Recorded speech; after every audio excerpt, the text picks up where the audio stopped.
Ahoy hoy, 965 out again, and it's certainly been a while, folks. So got the old Bergen on. It's not an overnighter tonight, it could have been, but I got a really early start tomorrow. Got to travel up north of Peterborough, so I'll be away from here no later than 1 AM. Back to Beacon Batch for this one, and it's been a while since I've been up here. And although we haven't had huge amounts of rainfall, it certainly retains its water, this one, and the track does as well. So it's a little bit wet underfoot, but no great shake. Got my boots on, so we're all good to go. No camo trousers today. I'm trying out some well, I've been wearing them for work trousers actually when it gets cold, and they're fleece lined thermal craghopper. I suppose they call them cargo trousers, I don't know, but so far I'm wishing I hadn't, because my legs are roasting. So certainly be a good one for the winter. Anyway, I'm going to get a crack on up here. It's 3:30 on, I never look it up, Saturday 29th I think, August 2015, and we're going to run an AM kind of net, see how many we get on the AM on the mids, and then we'll flick over to the FM net for the Saturday evening. I've got the firebox with eye today, so we'll give that a shot. Got a bit of a dodgy tummy as it goes, but we'll still give it a go. I haven't brought as much as I'd thought I was going to do. In fact, I think it's just dawned on me that I might have left the frying pan at home. We shall see when we get up there. Didn't finish work until about, I can't even remember what time it was, 1:30, 2 o'clock I think. So it's all been a bit of a rush.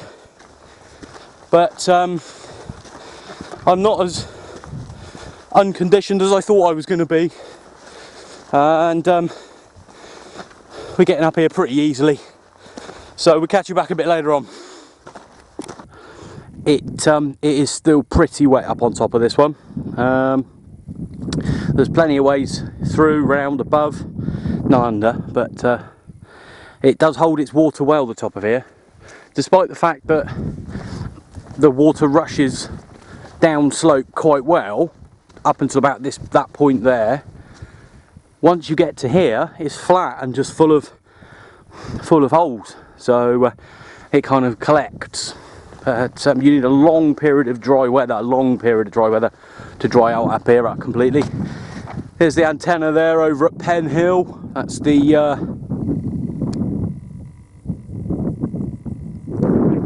we always referred to that, well, it was always referred to on the telly when we were kids as the mighty Mendips transmitter.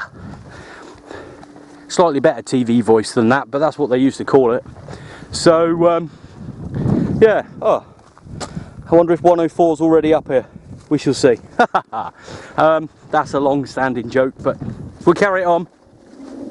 Not a lot to say. You've all seen Batch before. You've all seen the approach, the departure, and all the other angles.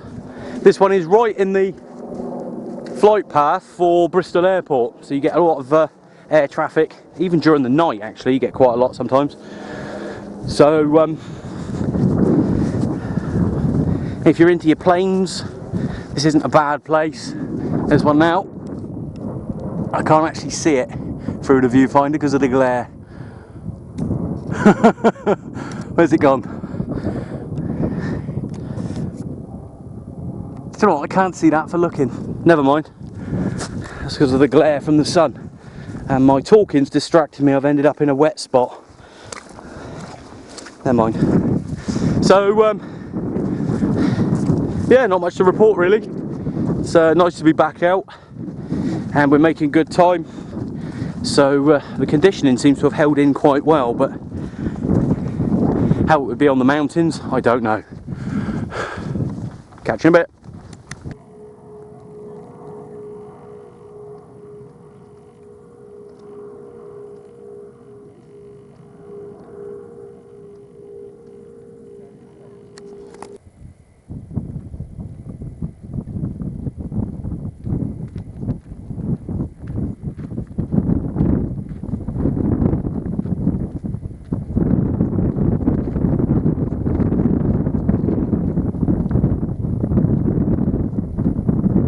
We are on the trig, beacon of Batch, once more. The 965 is up here. Tree's still there, brilliant. Trig's still here, brilliant. I mentioned before that they redid that path, so that's all good. I don't know if they're going to do that one or not, but there's a lot of work happening in Wales at the moment with quite high paths. Actually, they've redone the top of they've done the top of Wynfach, so it's completely remodelled. I think I showed you that. So there's a lot of work going on by the various trusts and committees, etc., to improve the area for people. I personally liked it before that was done, but there we go. I quite like the naturalness of it, but it does improve access for those who are not quite so steady on their feet, which I suppose is a bonus. Right, we're going to go over to the tree, drop the pack, get the shelter up first, because they have purported some rainfall. Whether it's going to happen now or whether it's going to happen later on in the evening, I don't know, but I'm going to get the shelter up first just in case. And next most important job is a cup of char. So we'll be back shortly. I'm pretty, I don't know if you can see it or not, but I am actually pretty wet with sweat, even on a walk up to Batch. So what I generally do is things like the tracer and the UB, I wrap them up so they don't get damaged, and I wrap them up in t-shirts usually. I've got a few of these t-shirts. So there's the tracer, but what I'm going to do is I'm going to take my wet t-shirt off and put my dry t-shirt on, so that I don't get very cold, because with the breeze up here, the sweat and the wet will condense quickly into water droplets that are even worse. I know what I'm talking about, but I'm sure you do too. So putting a nice dry t-shirt on is certainly the way to go. And if it was particularly cold, I would put the t-shirt on, and I've also got my Montane. It's only a lightweight, but it's a down jacket, and it does really do the biz. So I'm going to just change my t-shirt. I won't show you that, because once I take the t-shirt off and undo my belt, I'll fill the entire screen, so I won't subject you to that, but we'll be back shortly. So there you can see clearly now the light green and the dark green. That's my t-shirt. I've changed it over. I will leave this one out to dry off.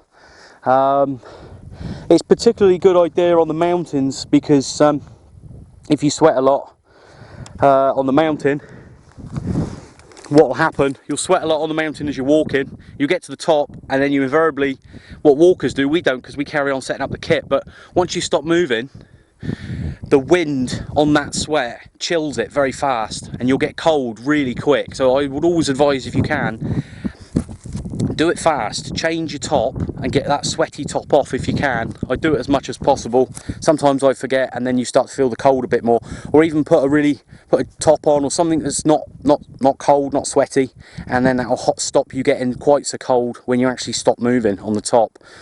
It's the principle of it's the same principle that you use when you drink tea to cool yourself down. A lot of people say, you know, you might have heard when you were younger, I did when I was younger, best thing to cool you down is a cup of tea. The reason is, the tea raises your body temperature, you then sweat, and then the breeze cools that sweat fast, really rapidly, it evaporates off. That evaporation cools you down. That's the reason behind it. Same thing, you know, when you sweat on top of it, when you've been walking, that cools down really fast, it evaporates, and that chills you down really quick. So there you go, there's a tip for you. See you in a bit, I've got to get the shelter up. I'm all set up. I've actually walked away from the station at the moment to go 10-100, because there's some people up on the trig, and our usual spot, Meerkat Manor, is a bit too exposed at the moment. Normally it's pretty good, but with people stood up on the trig, it's a bit much. So that's what we've done. out one end in the other, I have forgotten my frying pan. I did on halfway up here. I thought, I don't remember putting that in the bag, and I haven't. But it's not a problem. I've got the firebox set up, so we're going to head on back over now. Cool, blimey, got more chins than a Chinese phone book. We're going to head on back now to the trig, and we'll get all finished off. Everything's set up, twigs up. In fact, you can see it from here. Standing proud. There you go, and there's a few people at the trig point.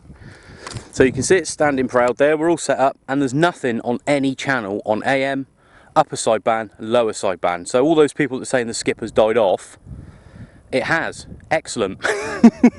Which means we're not going to get any interference on our UK ground wave or direct wave, whatever you want to call it, type stuff, which is good. But it does mean that you can't check that your setup's working. I've done all the checks. The SWR is good. The RF output is good. The voltage is good. 13.47. No, it's not.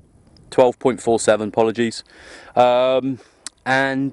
It's all good and tested. That Uniden Bearcat's got a lot of diagnostic features on it, so it's quite handy. So we're going to head back now because Gary's just turned up. The old 104. Oh, bit of a dip there. The old 104. So we'll head on back to the station. I'll show you around the station when everyone's disappeared off the trig, because it's a bit noisy over there at the moment.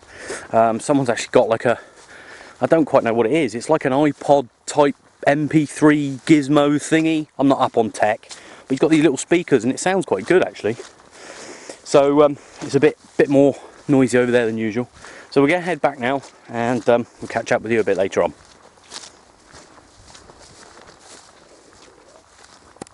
Basic setup today, I'll just do that up over the top. That's all we got, just a little poncho. Antenna of choice up on pole is the bazooka with the toroid choke, so that's all good. SWR is knob on. There's the firebox in use, and as I've already told, blooming plane going over, as I've already told you, I forgot the frying pan, so we're cooking on the base of the box. I found a pouch, it goes in, which is like that's actually the BCB pouch. I brought the Hexi stove just as a backup, so that's all good. That's what we're having tonight, bacon and pork and apple sausage, and we're just going to cook on the base plate. So that's hot now, so we'll stick a sausage on there and get it going. Just give us a minute, will you?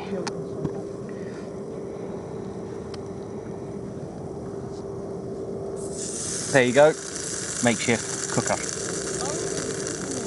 Right, that wasn't the plan. As I said, I did forget the frying pan.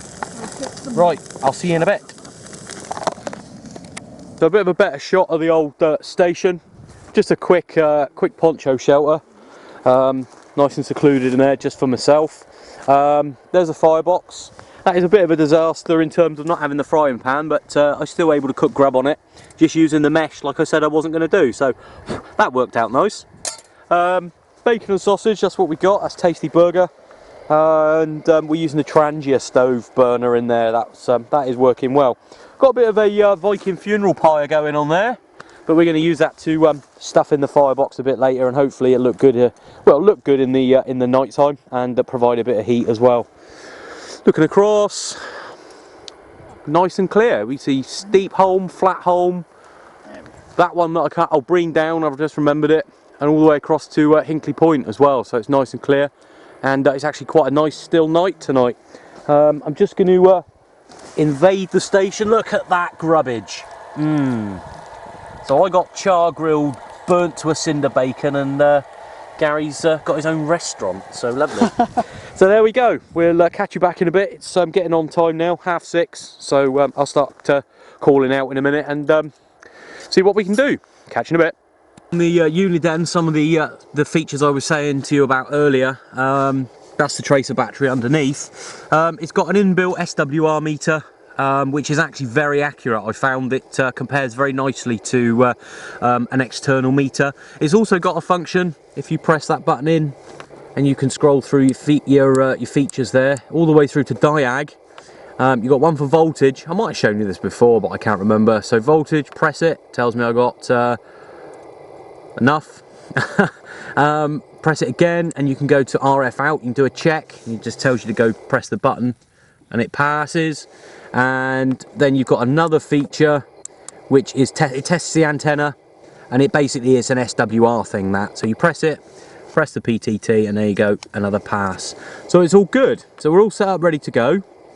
We're going to call out on channel 14, which has been decided as the call-in frequency for the mid-block on AM 27.125, and then we shall QSY down 4 channels to 27.075. So we'll give it a shout. Due to start at 7, it's 25 to, so have another brew and then we'll start shouting out. Catch you in a bit. T, and if you're staying on this channel or you're going to go and call back on 14, I'll come and find you in about 15-20 minutes, and I'll be joining in on you. I'm not sure which radio I'm going to use yet. I might stick to this one actually. Yeah, absolutely fine there, Kev. Got a little bit on video for you there, so you'll be able to hear how that radio sounds. A Surrey 5000 trucker is called. I haven't long had it, so and it's on top of the car on a mag mount. With the old sturdy President Grant too, so that's what we got here. So it should. Yeah, no problem there. So yeah, we just quote you on there. We're on 14, by the way, and yeah, I followed you down there. So. The CTXs and Sid as well in the afternoon, Sunday afternoons. I've missed them all. And I must confess, I'm missing Chandler George at the roof from me as well and everything. But look at it, to get the mid block to work again. So I've only just come on. So I found you on 10 anyway. So anyway, I won't hold it up. Brian's mucky hole this evening, so actually not so mucky, rather dusty. That's Mark on the Chiltern Hills, the 845. Okay, what part of Chiltern Hills you on there? What part of the Chiltern Hills you on there, Mark? You up there around Aylesbury? That's Sid, the 141. Very loud, but not much signal, but very loud. I'm just struggling a little bit on Mark there, unfortunately, to get back to him properly. But we have made the two-way, but it is a bit of a struggle. Gary's took the key, so I've got the firebox on the go, and has actually got a fire in it. So the wood's a little bit damp up here, but that does hold the heat quite well, which is nice. So yeah, we're going to tend the fire for a while and hopefully keep it going. Excellent stuff, mate. Right, I got you on the list, mate. So lovely. We'll bring you back in. Pretty good session so far. Very good. I don't know if you can just make out over there. That's I can't see it now. I did see it just now. I will do. Sid, I've just about got him, but there's a bit of QRM come up in the last couple of minutes. There, just so there. At the moment, it's a no-go. We can see Hinkley Point Power Station, and the reason it's so shiny is because of the sunset we've got. Look at that. Fantastic. And it's clear all the way across into Wales, and we can just make out Pen y Fan. Well, I can see it really clearly from here. There it is. Pen y Fan and Corndee. Fantastic. Some great scenes up here tonight. You got Steep Holm. That's Steep Holm there in the middle. And that's Breen Down. So nice. Very nice. We've got the firebox going. The firebox is going a treat, and unfortunately the wood up here is a little bit damp, so it's not taking too well. But some food going on there, look. Nice. Right, we'll catch you back in a bit. It's actually working incredibly well. Got a lot of heat into the box, put the mesh on, and it's just slowly cooking. The fat is feeding the fire. So that's a nice sausage. You can hear that probably. Whoa. Now I know I did say I don't like barbecue food, but that's working an absolute peach like that. So yeah, pretty pleased. I'll remember the frying pan next time though. Pretty much packed down for the evening. It's still really calm up here. It's been a great evening up here. Lots of different varieties of food been coming and going and toing and froing. So yeah, pretty pleased. The firebox worked as well as it would have worked. Shame I didn't bring the frying pan, but there we go. Next time. So yeah, we're all packed down. Just swing it round, and we use the turbo mode on the head torch. There you go. Leave no trace, and leave no trace. Even though I had a firebox going right there, you can't see it. So ideal. Right, we'll catch you back on the next one. Hopefully it won't be too long before we're out again. And cheery bye.